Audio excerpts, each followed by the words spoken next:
I see everybody getting their food, which is good. So keep getting the food, but we're going to actually get started up here. All right, very good. That actually worked.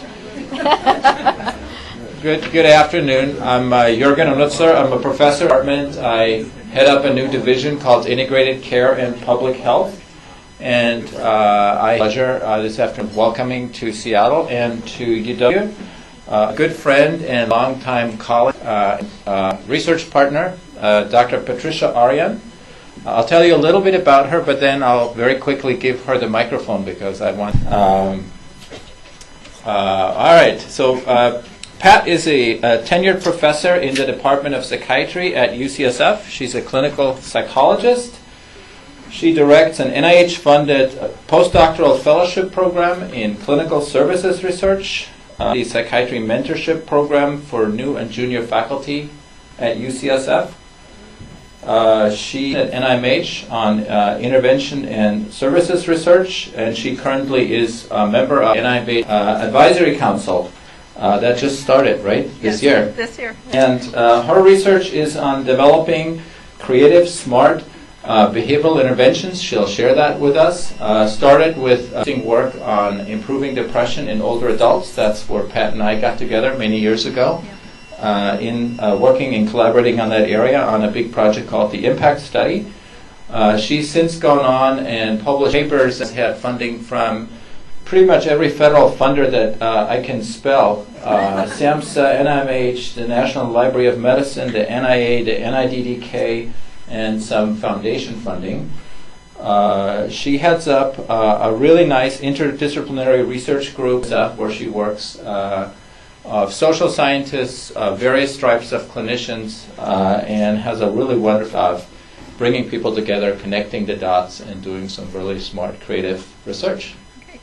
So welcome, and thanks for talking with us. Yes, absolutely.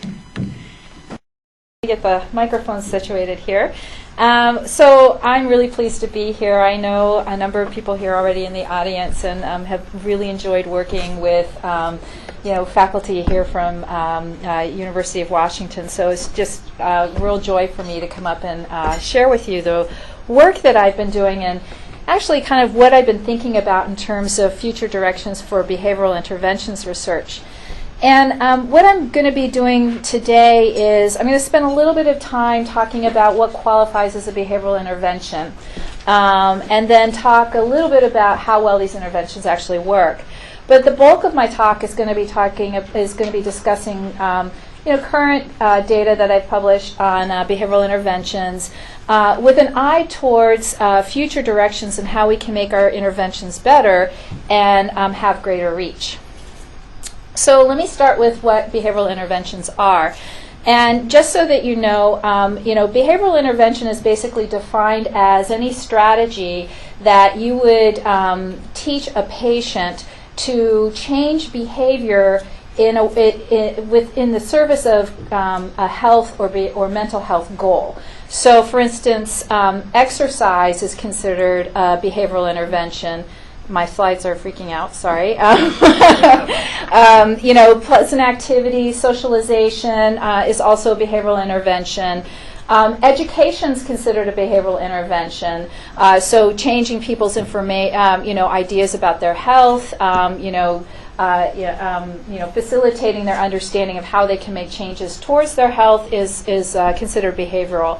Most of what I'm going to be talking about today is actually psychotherapy, which is where a lot of my research is focused, and also clinical case management, which is an interesting type of behavioral intervention because really the behavior change comes from the care manager to help support the patient in achieving their goals. And then I'm going to spend a little bit of time talking about my latest passion, which is cognitive training. These are interventions that are developed by neuroscientists to condition regions of interest in the brain to affect outcomes. But what I think is really cool about these interventions is that they have incredible reach and they're fun to play with. So way more fun than talking to me in therapy. So what is effective in, this is not an exhaustive list, and I just realized talking to Jürgen, I probably forgot a few very important behavioral interventions like motivational interviewing. But this just gives you an idea that there are, several very good, well-established interventions for mental health, particularly psychotherapies. And even within each of these classifications, there are subversions of each of these therapies. So for CBT, for instance, there's CBT for depression, CBT for all sorts of anxiety disorders, schizophrenia, and so forth. And the evidence base is pretty strong. It is effective. These psychotherapies are effective for treating anxiety disorders in a variety of settings. It's effective for a variety of different types of depressive disorders, including postpartum depression, depression in older adults, inpatients, and so forth. And they are also very effective as prevention interventions. One of my colleagues, Rachel Lowy at UCSF, has been doing a lot of work around using family and cognitive behavioral interventions to prevent first break psychosis in adolescents and transitional age youth, and has been doing this in the community, partnering with San Francisco, Alameda County, and her data is really compelling. She's actually shown that a lot of these high-risk kids end up not ever having to go into the hospital, which is an extremely traumatic experience, and rather can be better managed just as an outpatient, right before they start to make that break.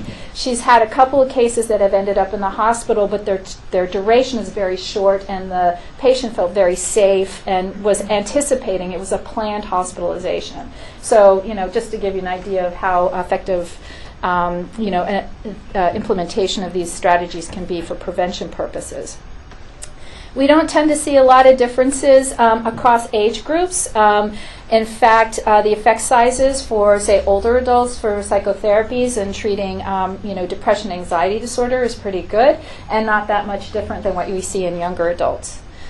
And then, although we haven't done any head-to-head comparisons of behavioral interventions to non-behavioral interventions, when you look at a meta-analyses comparing effect sizes between, studies of these different interventions, there doesn't seem to be a whole lot of difference in terms of impact. So there's incredible international acceptance for behavioral interventions. Most countries that have nationalized health plans will have, as part of their guidelines, the use of behavioral interventions. In fact, the National Health Service NICE guidelines in the UK for depression actually recommend that you start with CBT, or cognitive behavioral therapy, before you move on to more what they call aggressive therapies for depression.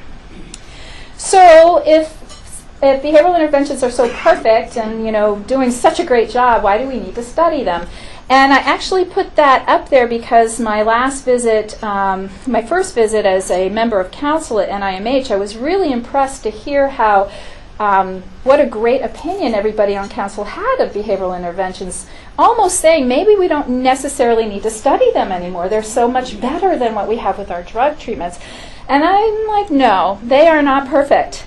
In fact, some of the big limitations behind particularly psychotherapies is that they are a considerable time sink for the patient. The way that they're delivered and supported by health plans now is that the patient actually has to be seen in person by the therapist. Now, I'm with the patient for 45 minutes and then another 10 minutes to do my notes. But that patient who's come to see me is actually taking off at least 2 hours of their time to see me. They have to take off from work, and I'm in Langley Porter, and if anybody of you are familiar with Parnassus, where the hospital is, they're probably spending another half hour looking for a parking space. It's also some of the behavioral interventions that we use are pretty activity heavy, and so it's not just that you are coming to see me for 45 minutes and that's it, that's what your treatment is. Interventions like cognitive behavioral therapy, problem-solving treatment require that you actually do things between visits. And so scheduling in things like, recording my thoughts in a negative situation, my mood over time, going out and doing something pleasant can be a lot of work for somebody who has other demands like child care or spousal care demands. And then depending on whether you have insurance or not, they can be pretty costly. Even with a copay, some people feel that like, $20, $40 for a visit can be, considerable as opposed to maybe $20 a month for the copay that they have for medications. Then there's the whole risk that the patient takes in actually seeking therapy. And so one of the challenges we have is that most therapists are trained in like one intervention. It's very rare to find somebody who's trained as a CBT therapist who's also trained as an IPT therapist. And what happens is that even though that therapist might be really fantastic in CBT, if it's not a good match for the patient ends up having to go somewhere else for care and find another therapist. As opposed to my seeing, say, a psychiatrist who I don't make a great response to Celexa, all he has to do is say, well, let's try something else, and I don't have to go find another doctor to get a prescription for Prozac, right? And then, sorry about that. And then even if you get somebody, you find the right therapy, there's the issue of whether or not you have the right therapist. And so some of the work that I've been doing at the community has really educated me about the tremendous variability and skill set that's out there. And one of my colleagues was actually having some, who's a psychologist, was having some family issues, did her homework looking for a CBT therapist for her family, interviewed the therapist, had her first session, and her husband looked at her and said, "That wasn't CBT, was it?" And she's like, "Not at all." So it's chancy. So I sort of feel like there are many potential avenues for future directions in these interventions. The first is training. And so, how do we make sure that people are trained and sustain those skills over time in a really effective way? Another interest of mine, which I haven't really been that much involved in, but I would love to partner with somebody on this, is the cost of not just how much does it cost to be in therapy, but what are the costs associated with having a really incredibly well-trained person, providing the service compared to somebody who's sort of moderately well-trained. And even though that expert might cost more, whether or not the cost of the cost outcomes would be better with that individual and cheaper in the long run than if you were with somebody who was kind of mediocre. So you can envision somebody who's a real expert being able to treat you in fewer sessions, the patient being recovering from the disability of their mental illness a lot sooner than somebody who's kind of okay at the therapy. And so I think that would be a really interesting question. Most of what I'm going to be talking about today is customizing care. So this whole question about, when you're looking for a therapist or you're looking for an intervention for your depression, making sure that the person actually accesses the treatment that is a perfect fit for the condition that you have. So I'll talk about that a little bit. And then using technologies to enhance our services, either by increasing access to these interventions or using technology to improve the care that providers deliver. So let me first talk about customized care. This is also called individualized care, and I forget the other term. But basically a lot of people, when they think about customizing interventions for mental illnesses, think about the biological customization. So like if you have this genetic risk factor, you would get this medication. I think that with customization, you can do this with behavioral interventions pretty easily too, and I'll show you some of the research I've done on that. So how many of you are familiar with the Research Domain Criteria Project? Okay, only a few people. So this is something that, I love this project. It's very controversial. The National Institute of Mental Health for the last few years has been really wanting to turn DSM on its head. And I've heard people say things that like DSM is the nightmare from which we should all wake up, which I think that's a little extreme. I think DSM has been fantastic to bring us where we are, but we really now need to move forward and start thinking about what we see in front of us differently. And so a lot of this is driven by the fact that, on average, our treatments are effective, but, there's a lot of individual variability in terms of treatment response, and it's probably driven by the fact that we have somebody with a bunch of people with depression, but they have different reasons for why they're depressed. And so we're treating these symptoms without really understanding what the cause is. And, one of the things about this particular project is that if you go on the NIMH website, there's a huge grid in terms of what kinds of things they want to look at. Cognitive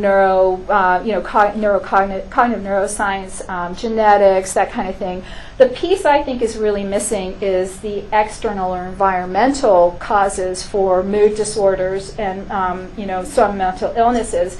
I was telling one colleague on my visit here that I got really excited when somebody at council was talking about environmental causes for mental illnesses until I realized he was talking about fetal environment, not, the environment we're living in. I was like, oh, well, let's move that out of there a little bit. But I do think it's an opportunity to streamline and target our treatments better. Think about it this way. I can see two people with the exact same PHQ-9 score, who have major depression. And one person comes in and says, I've been feeling this way for about a year. It started when I lost my job. It's created a lot of stress on my marriage. I've never felt like this before, but I'm really, really struggling. Versus the second person who says, I have been depressed my whole life. Even when I'm happy, I'm not as happy as the next person standing, next to me. To me, those are two very different individuals. On the first hand, I think this is somebody who probably has a pretty good functioning brain, but has been overloaded by stress and has, pretty much exhausted their circuits. And so that's somebody who, when I sit down with them, I'm going to feel pretty confident that if I do something like problem-solving treatment with them or behavioral intervention, they're probably going to have a pretty good response, as opposed to the other person where I'm going to be a little concerned about, should I also have a psychiatric consult in here? What's the family history? Or I might think of a very different kind of intervention for that person. So you have the same expression, but there are different reasons, and hence you get different treatment responses. So there are two ways that I've been looking at this. One is by looking at, sort of the environment in which the person's living and how we can match treatments to, those stressors. And more recently, I've been looking at, how for those people who don't respond to the environmental or certain kinds of interventions, what can we do to sort of really strengthen their cognitive processing? So let me first focus on the research I've done in environmental factors. So let me talk a little bit about this intervention called clinical case management. This has actually become a very important intervention that I've studied just by default. I work primarily in public health pretty much throughout my whole career. My first job was at Goldwater Memorial Hospital, which is a publicly funded rehab hospital in New York City. Everybody there is low income, and they're there for a variety of reasons. Either they've developed some disability that required that they are in a nursing home, or they have advanced stage COPD. But everybody there is, poor, and is supported by the state. And so I've always been very passionate about working with, people in the low-income communities. And, a lot of people who live in these communities have access to case management services if they meet disability criteria. And case management's interesting. It's an advocacy model.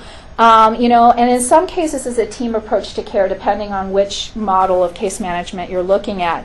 But the whole idea is to help patients kind of address the adversity they're experiencing by changing environmental resources. And the case managers do a lot of what I think is problem solving, but they do it for the patient. There are newer models where care managers are being taught to also help the patient advocate for themselves, so not do all of the work for them. But it's an interesting intervention from that perspective. And when I was at San Francisco General working with Jeannie Miranda, I became very interested. I was looking through some clinic data. I published a little paper where we were looking at the effects of cognitive behavioral therapy in low-income older adults with depression. And we found it was very effective, but the mean kind of depression outcome scores weren't super. So I did a focus group with a representative patient population who had gone through CBT, and they asked them, like, so what did you think was helpful about the intervention? What would you see differently?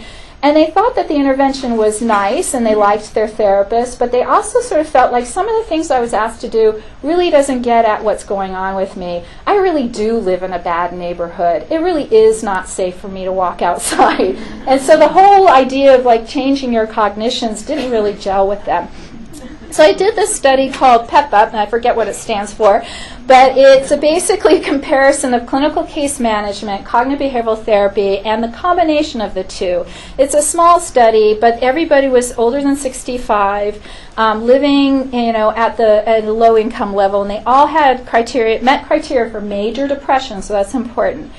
The interventions were clinical case management, weekly meetings. It can sometimes vary depending on whether or not the patient came in, but weekly meetings of case management where the care manager did a needs assessment and kind of came up with care plans to help link the patient to services. There was a little bit of supportive therapy going on.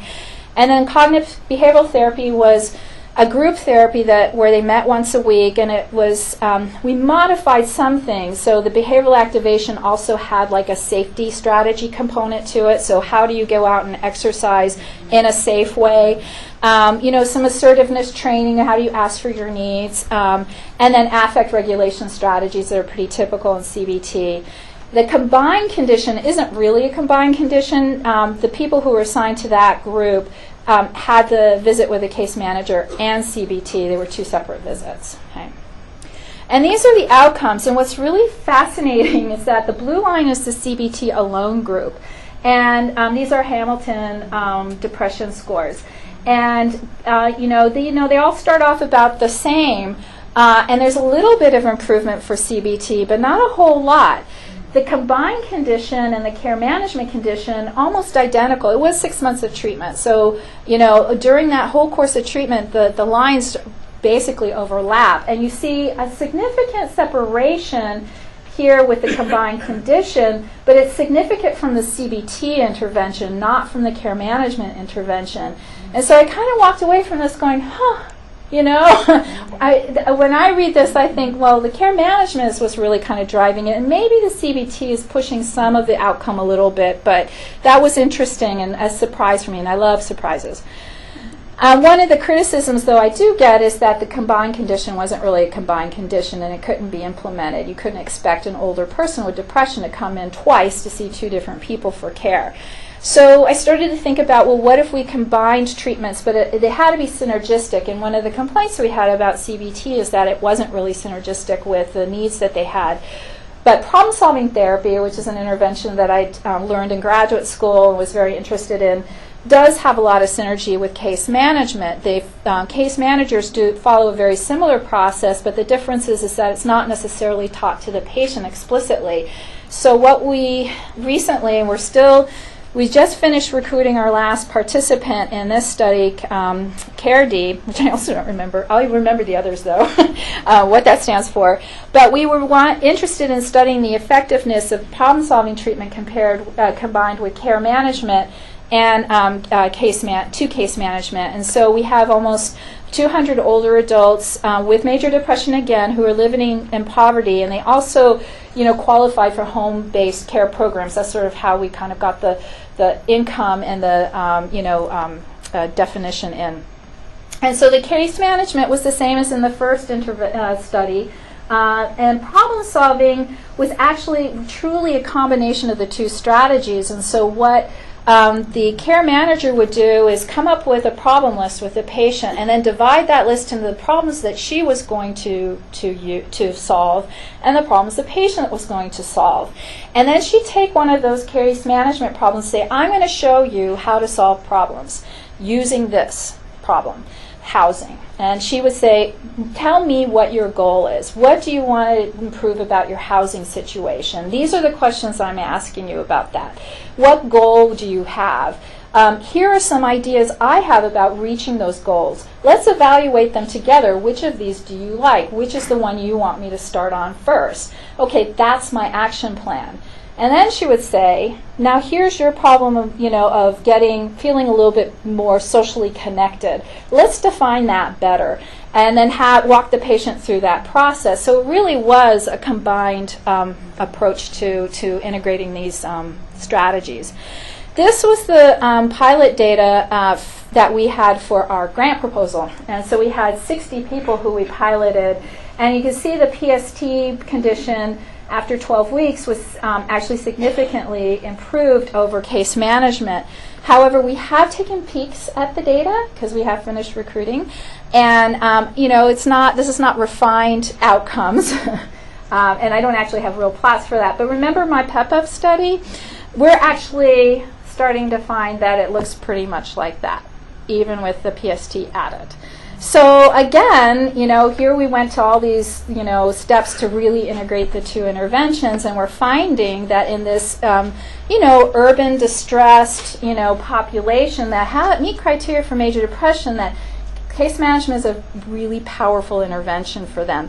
Now, I suspect, just knowing from, talking to the people who listen to the audio tapes to do the validity checks on the interventions, that probably most of the patients had a nice response to the case management, and we did have some people who just didn't respond. I mean, these are average outcomes. But it did start getting me thinking about, maybe when we see somebody with major depression in this context, we should start thinking about what is going on with them in the environment, and maybe start with something a little bit more straightforward than trying to teach them a behavioral intervention. And this is just a different example. My colleague Larry Fisher in family medicine at UCSF for a long time has been on this bandwagon that depression that we see in medicine is not depression. And so, which obviously clouds it, but anyway. So I was a co-investigator with him on a project that we were just finishing analyzing data for, where over a little under 400 adults with type 2 diabetes who did not meet criteria for major depression, so different population, but were distressed. So they had to meet a threshold for diabetes distress. Hold on a second.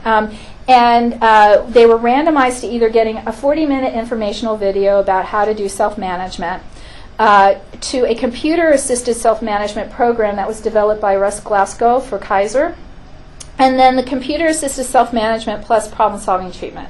And it was actually 4 sessions of problem-solving treatment. And what's interesting about this, and they did a really good job of it, is that the PST therapists were actually the grad assistants in the lab, and were not mental health experts at all, and so really trained them. But they were quite good at doing this really abbreviated version of PST with the patients.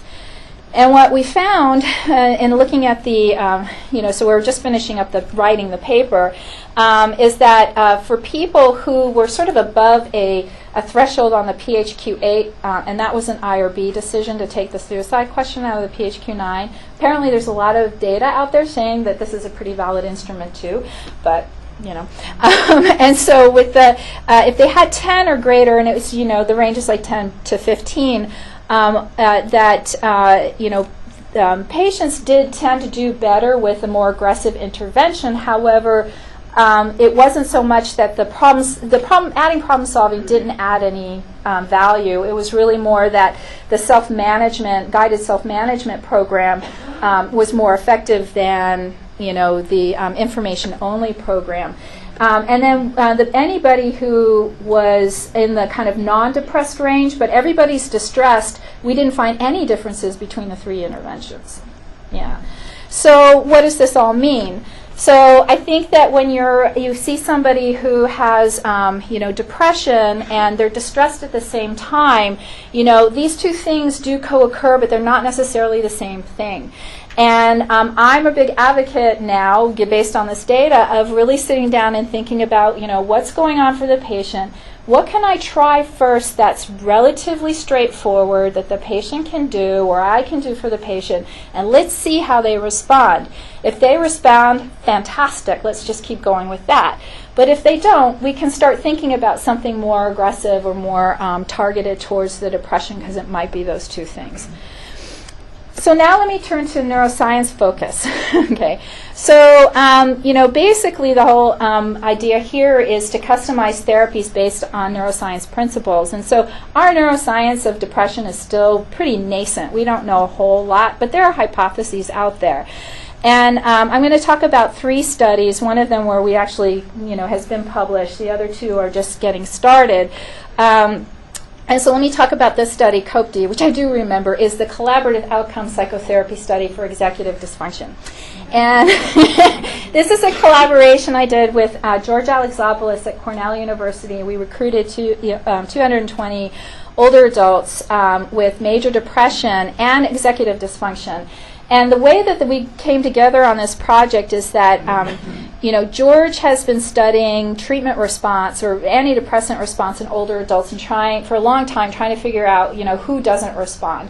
And he had developed this hypothesis that's actually been replicated several times by other groups, that older adults with this particular presentation of depression, where they have executive impairment, poor planning, kind of apathy versus anhedonia, don't respond very well to SSRI medications. And so he contacted me and he said, there are 2 ways I could go. I could think about other, biological therapeutics for these patients, or I could think of something more behavioral and see if this would be effective. And he had read some of my work on problem-solving treatment and asked me, do you think, problem-solving therapy would be good for people with executive dysfunction? And I said, what's that? And he told me what executive dysfunction is. And I thought, well, sure. Executive functions are problem-solving functions, and it's an interesting idea to train people to a deficit that may be driving their response to treatment. So we randomized patients to 12 weeks of problem-solving therapy or supportive therapy. And supportive therapy, we wanted to randomize them to antidepressant medications, but the study section in their wisdom decided that was a bad idea, and so we added supportive therapy on the second submission. And we followed them for 9 months. And then, as I've spoken before, the kind of more neuroscience understanding of how PST works is that what you're doing is you're training people to have focused attention for a sustained period of time on one problem and not get distracted by a whole lot of other problems.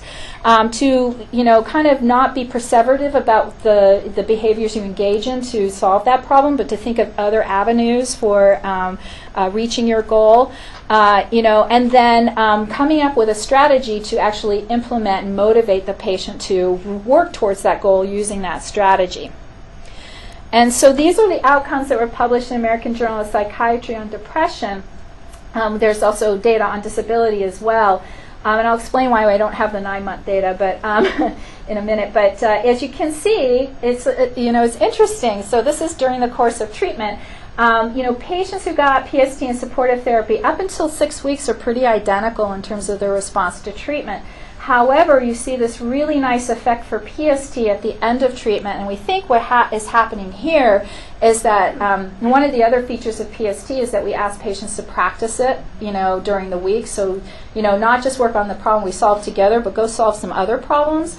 And so we think that there's something going on there in terms of a remediation strategy, that they keep practicing the skills, and the more confident they feel about it, the more they use the skills, and that's why we're seeing this better outcome. I will say that we didn't report on the long-term outcomes because we got a time by site by treatment effect, and we couldn't explain it. And so basically what happened is that in San Francisco, everybody continued to get better in both conditions, right? At Cornell, both conditions started to get worse, and there was this overlap on the supportive therapy arm by site. And we investigated everything, therapist effects, patient characteristics, and we couldn't find anything. And so George said, I think it's because it's nicer living in San Francisco than New York, and we can't publish that. So I'm like, okay. And these are just the disability data. They look exactly the same. what I thought was really neat too is that in both treatments, the numbers needed to treat were 4, and standard, for a lot of our interventions is more like 7. So this is a pretty effective, both of them are pretty effective interventions. But as I said earlier, I thought that maybe PST may have a cognitive conditioning effect. So now I have I have what's called a Mid-Career K Award from NIMH, and I'm in my the first year of my second 5 years. And so my first 5 years was to get a better understanding of neurology of older adults, because I thought that's the limitation I had as a clinician and a researcher, is that I took some courses in neuropsychology a long time ago, but I didn't really explore that further.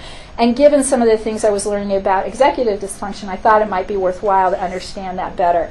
And so the second 5 years is an extension of that, which is to basically study or learn some technologies around how do we know whether something is producing a truly a cognitive change in the brain.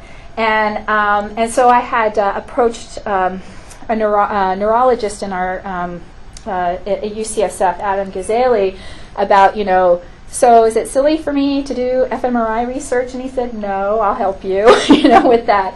But we talked a lot about a type of executive function called cognitive control, which at Cornell, they've been doing more research on which specific executive functions seem to be contributing to the poor response, and it is sort of this working memory, cognitive control, aspect.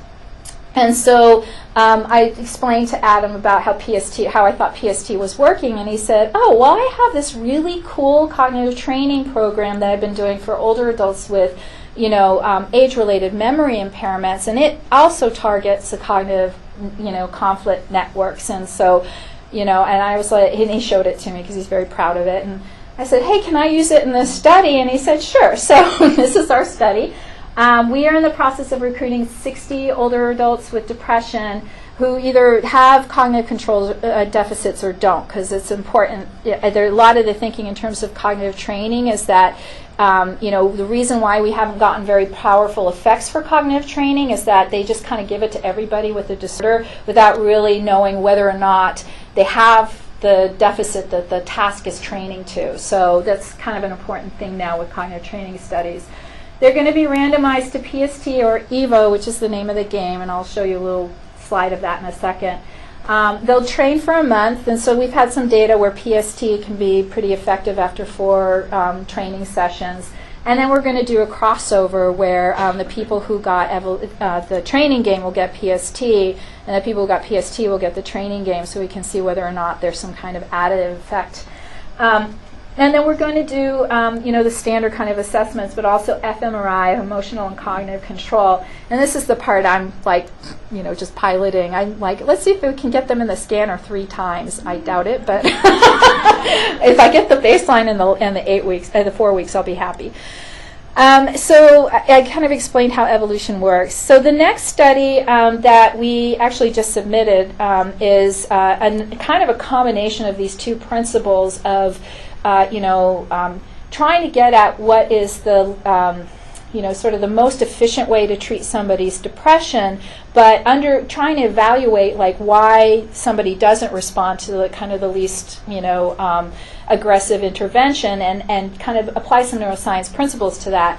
So in this study, again with Cornell University, what we're going to be doing is we pilot tested this new intervention we call Engage. It's focused on older adults, and we start with behavioral activation. So we ask patients to sort of list what their goals are. What would they like to see different? And it's a really modified PST in a way, but it's not PST because we're not typically we're doing a lot of the work for them.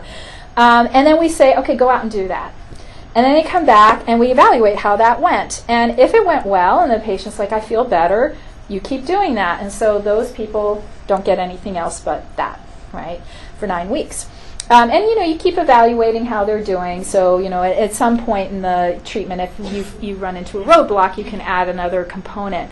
But early on, if they don't respond, so say there's somebody who engages in the behavioral activation strategy, but they still don't feel better, like that didn't help, I still feel miserable. We might assess for negativity bias, and so teach them some very easy strategies to kind of improve their positivity bias. So these actually are neuroscience principles, believe it or not. And then some patients maybe like, I couldn't do it because I felt overwhelmed, there's some avoidance going on. For those patients, we would give them affect regulation strategies. So what can we do to help you overcome that barrier, and very simple strategies. We talk about prayer, we talk about, simplified meditation principles. So they don't have to practice meditation like you do in mindfulness-based therapies. They just need to practice it before they do their homework. So we do have some pilot data. What we're proposing is a randomized non-inferiority trial, which after we submitted it, everybody told me, I hate non-inferiority trials, and so I'm a little worried about that.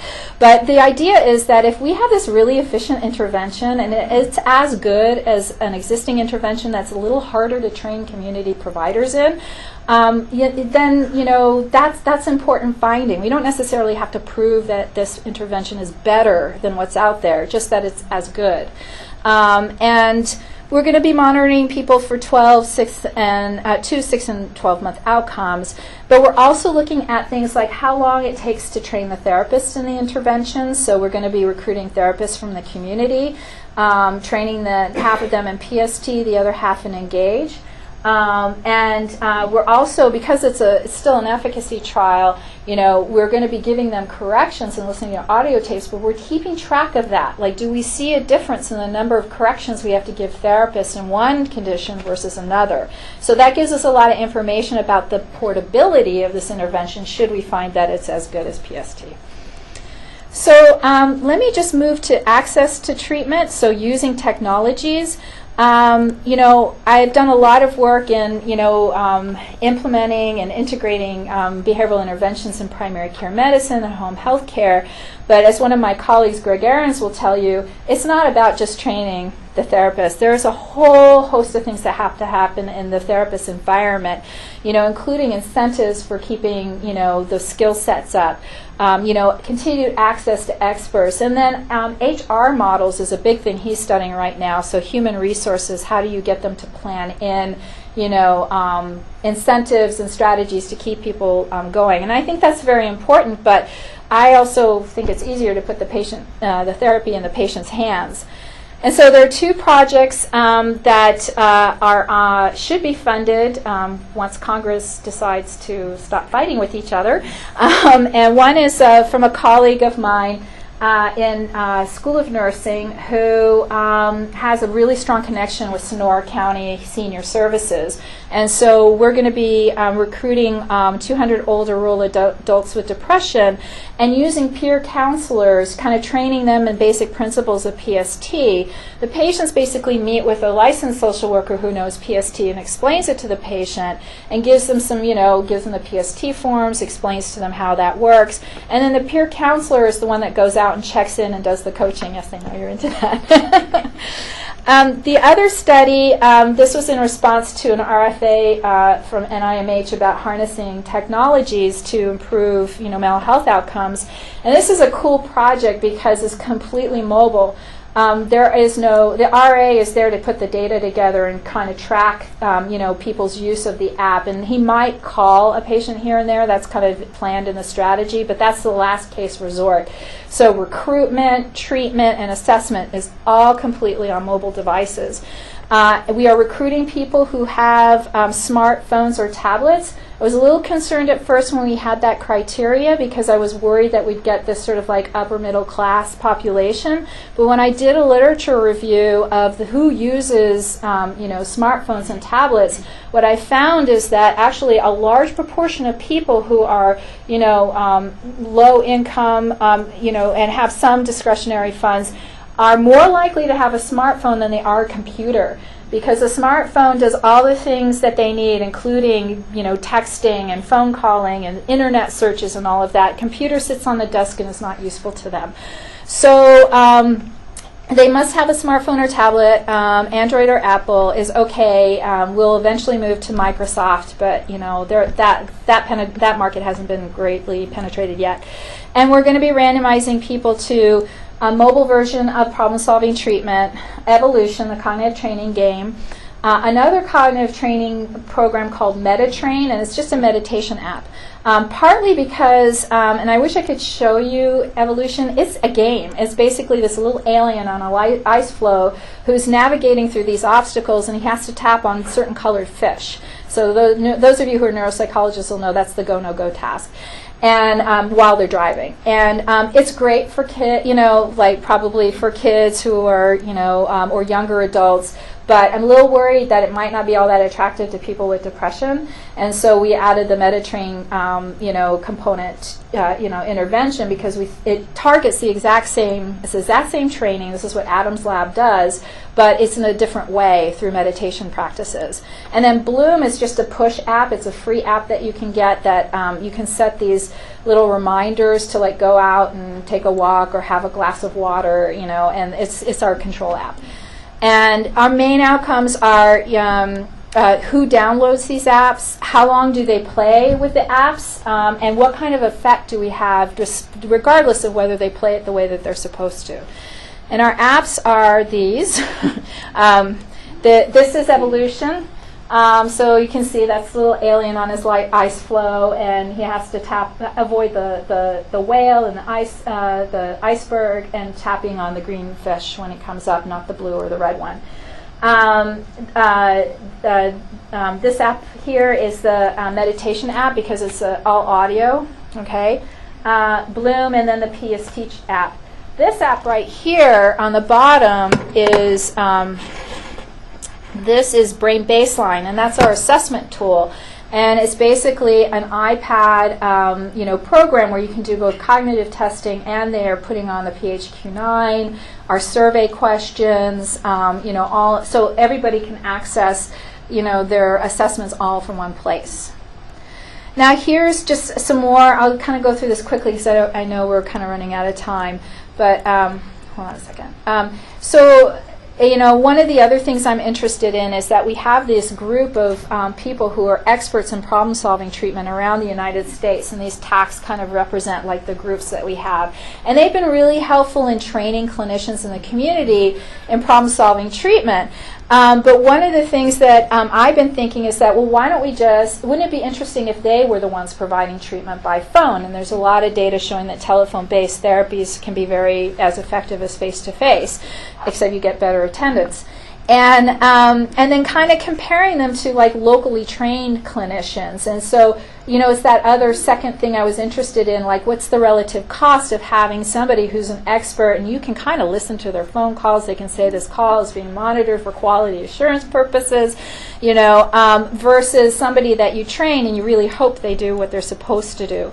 This is a paper that my friends wrote in response to a study that's pretty similar to this that had been done, versus that there are times where you want something homegrown, like, your produce, and there are other times where you really want the experts to be driving, for instance, the plane that you're riding on. So the exact analogies they used.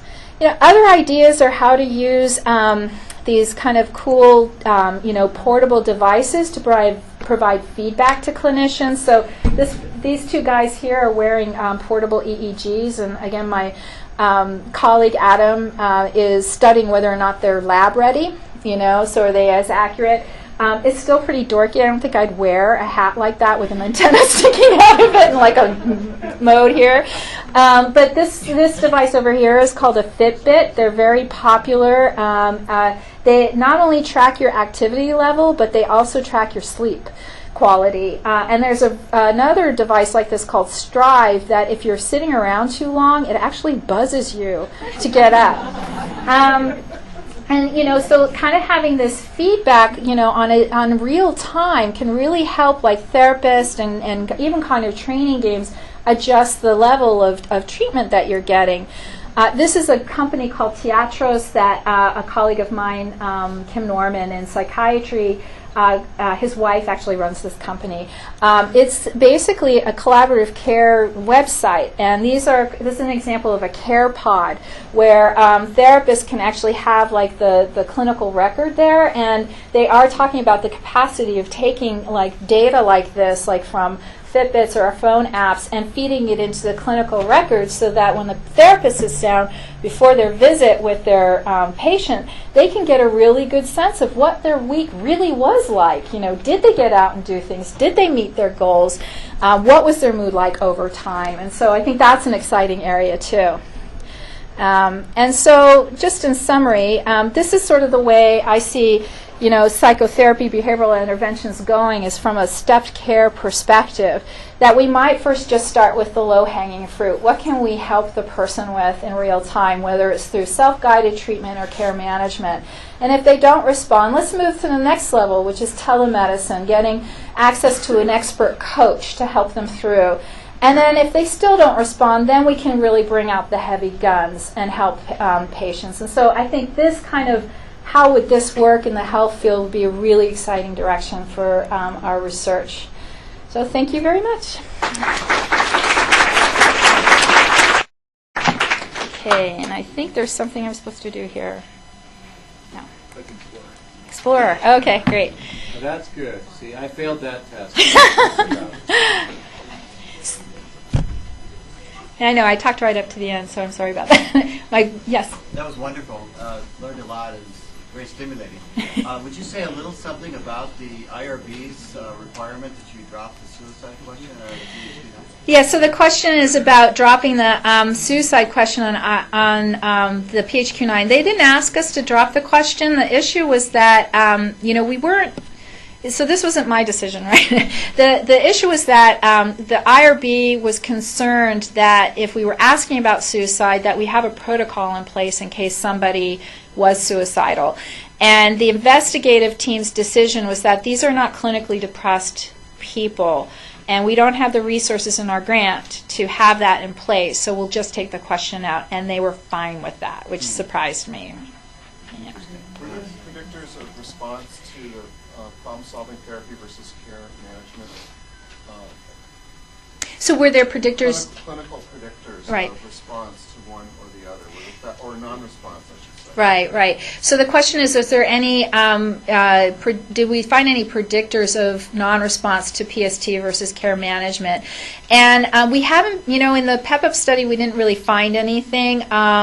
We haven't gotten to that level yet with the CARE-D study. It is something I want to look at, which is, you know, so can we see who responded to which treatment? So we have a little bit more refined understanding of what's going on there. My suspicion from just, you know, working with the care managers and kind of hearing, you know, the stories is that, you know, it probably does have to do with something like, you know, not necessarily number of episodes of depression, but, you know, kind of like how chronic it is, you know, like that kind of thing. So, but we'll see. I'm not sure. I guess I was wondering if social isolation in that population could have been a predictor of response, and whether statistically teased that's right. Because you're providing this kind of contact. In both conditions, so they were getting visited in both conditions pretty equally, so we control for time. I think they were all pretty socially isolated. It was interesting though, like in the problem-solving condition. Well, I would say across conditions, you know, there are resources in San Francisco. There's this thing called a virtual. It's called a virtual senior center, and if you have a phone, you just can like call in, and they will do yoga classes over the phone. They'll have discussion groups over the phone, and so that was a resource that we felt like should be, you know, it's a case management resource, so it should be available to everybody who wanted it, you know. So that was, you know, we do have that information about what resources people got linked to. We have data on, you know, what kinds of care management needs they had. We did have variability there. I mean, you had to have at least one case management need, or else it seemed pointless, because if you got randomized to care management, what were you going to do? But you know, there was definitely variability in terms of how many needs a patient would have. So that's another thing we'll look at. Yes? With the gamification, how many of the apps actually have violence in them, either to people or property? So the question is, in the game apps, how many of them have violence to people or property? None of the ones we're using. So the like evolution, he's just jumping up and touching fish, you know? Yeah. He's not blowing them out of the water like my son said he should be. Yeah, then my son's had some interesting ideas about, like, he should fall into lava, you know, like raising them wrong. That's more exciting. Yeah, exactly. Yeah. Yeah, but you know, it's interesting. We've been reading up on video games, and and apparently some of them have some plasticity effects around, you know, particularly around distraction and, you know, cognitive control. I would take the violence out, you know, but yeah. Okay. Yes. Yeah, I'm just wrestling with the social isolation kind of issues Yeah. here. The studies that show that a simple phone call Mm-hmm. from a caring person with some regularity Mm-hmm. has a lot of protective effects in terms of isolation, Yeah. illness, remoralization, Mm-hmm. and I'm picturing people with their apps, you know, not having any human contact Yeah, yeah. in an app world.